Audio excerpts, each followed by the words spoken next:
ঝরঝর পটপট চেপে পড়ো গাড়িতে, বেল কদবে খাবে যদি চলে এসো আমাদের বাড়িতে।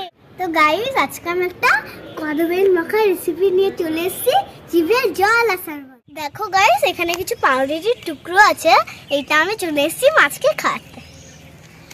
চলো চলো খাওয়াই।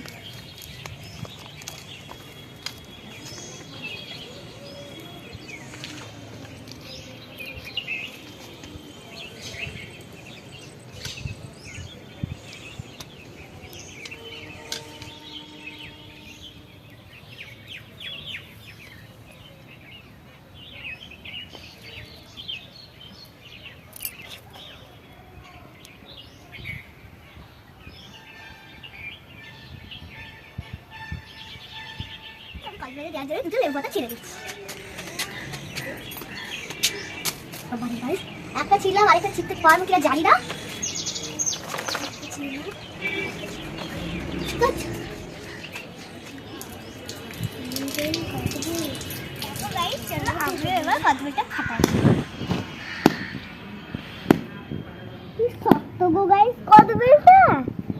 আমার দ্বারা তো ভাঙানো হবে না, আমি মাকেই ডাকি। এটা ভাগা হয়ে গেছে, চলে এটা মাখা শুরু করে। মাখা ঠিক আছে।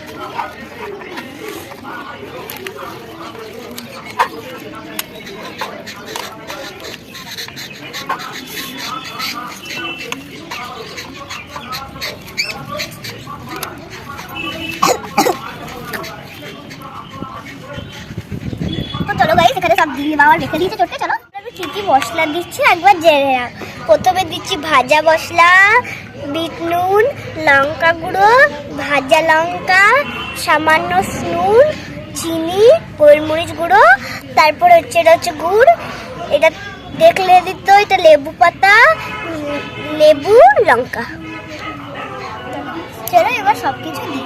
আর এটা চিনিও আছে, আমি এটা বলতে ভুলে গেছি। মশলা দিচ্ছি, হাত দিয়ে উঠিয়ে নিলাম। গুড়টা অল্প সামান্য পরিমাণে দিলাম, কারণ এটা টক হবে না। আমি হাত দিয়েই দিচ্ছি গুড়টা। দেখো, গুড়টা অল্প সামান্য পরিমাণে দিলাম। এবার দেখো চিনি দিচ্ছি, গোলমরিচ গুঁড়ো, লঙ্কা গুঁড়ো, আর একটু দিই না, দিয়ে পরে ঝাল হয়ে যাবে খুবই। অল্প লবণ,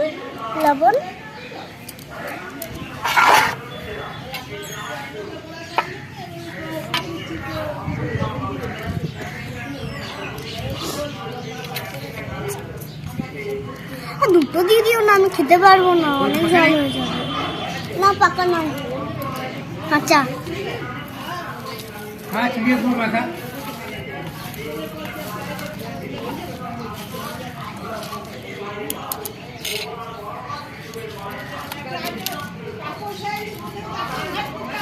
না, এই লঙ্কাটা দেবে না, তারপরে সরাই। আজকে কত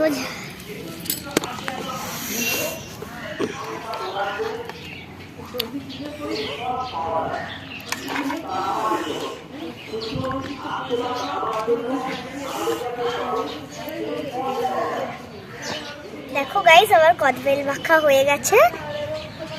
দেখো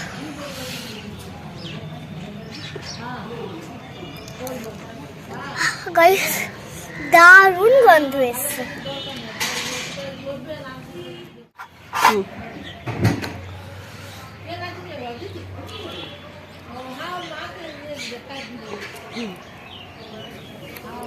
অসাধারণ, দারুণ খেতে, দারুণ দারুণ। বন্ধুরা, এই শীতের দিনে তোমরাও কদবেল মাখা করে খেতে পারো, কথা দিলাম দারুণ হবে গাইস। আমি খাওয়া শুরু করি, তো আমি খাই, আর তোমরা আমার চ্যানেলটা লাইক করতে ভুলো না কিন্তু। বাই।